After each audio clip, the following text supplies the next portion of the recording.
اور آتے ہیں تو گندگی میں لت پت ہو کر آتے ہیں، اور میرے نبی تشریف لائے تو پاک و صاف اور تشریف لائے، اور جب دیکھا گیا تو بدن پہ کپڑا لپٹا ہوا تھا اور سر سجدے میں تھا، اور رب حبلی امتی کی صدائیں آ رہی تھی، لوگ روتے آتے ہیں، حضور مسکراتے آ رہے ہیں۔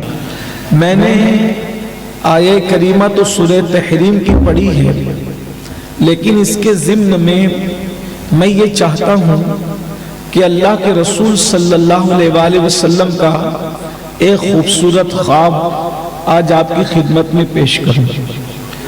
آپ نے دنیا میں بہت سے لوگوں کے خواب سنے ہوں گے، اور سب کے اپنے اپنے خواب ہوتے ہیں، لیکن وہ ہستی جس کے لیے خواب بھی خواب میں منتظر رہتے ہیں، اس ہستی کا ایک اپنا خواب ہے۔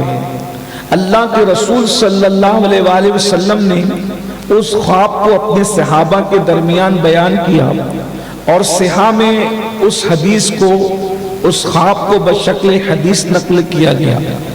اللہ کے رسول صلی اللہ علیہ وآلہ وسلم ہو یا دیگر انبیاء کرام، ان کے خواب کو ہم خواب کی حیثیت سے صرف نہیں دیکھتے، بلکہ انبیاء کا خواب وحی کی حیثیت رکھتا ہے، اور نبی جب اپنے خواب کو بیان کر دیتے ہیں تو اس کی حیثیت حدیث مرفوع کی ہوتی ہے محدثین کے نزدیک، اور رسول اللہ کی حدیثوں کو جیسے ماننا ہمارے لیے لازم اور ضروری ہے، ویسے حضور علیہ السلام نے اگر کسی خواب کو بیان کیا ہے تو اس کو بھی ماننا ویسے ہی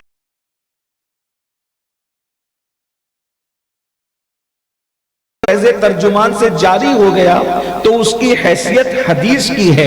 اللہ کے رسول صلی اللہ علیہ وآلہ وسلم کا یہ خواب انتہائی عبرتناک اور عبرت انگیز ہے، ہم سب کو اس پر توجہ کرنا چاہیے۔ اللہ کے رسول صلی اللہ علیہ وآلہ وسلم ارشاد فرماتے ہیں کہ میں سو رہا تھا، میں نے سوتے میں خواب دیکھا کہ دو لوگ مجھے آئے اور بازو سے پکڑ کر کے مجھے اٹھایا، اور جب مجھے بازو سے پکڑ کر کے اٹھایا تو مجھ سے انہوں نے کہا کہ اس پہاڑ پر چڑھیے۔ وہ پہاڑ بہت اونچا تھا، وہ پہاڑ بہت بلند تھا، تو میں نے کہا یہ بہت اونچا ہے، میں اس پر کیسے چڑھوں گا؟ تو انہوں نے کہا کہ آپ کوشش کیجئے، اللہ آسانی پیدا فرمائے گا۔ وہ دو لوگ کون تھے جنہوں نے اللہ کے رسول کا بازو پکڑ کر کے اٹھایا؟ تو حدیث میں آگے بیان کیا گیا ہے، ایک ہستی کو جبریل امین کہتے ہیں، اور دوسری ہستی کو حضرت میکائیل کہتے ہیں۔ یہ دو اللہ کے مقرب فرشتے ہیں، یہ اللہ کے رسول علیہ السلام کو اٹھا کر لے گئے۔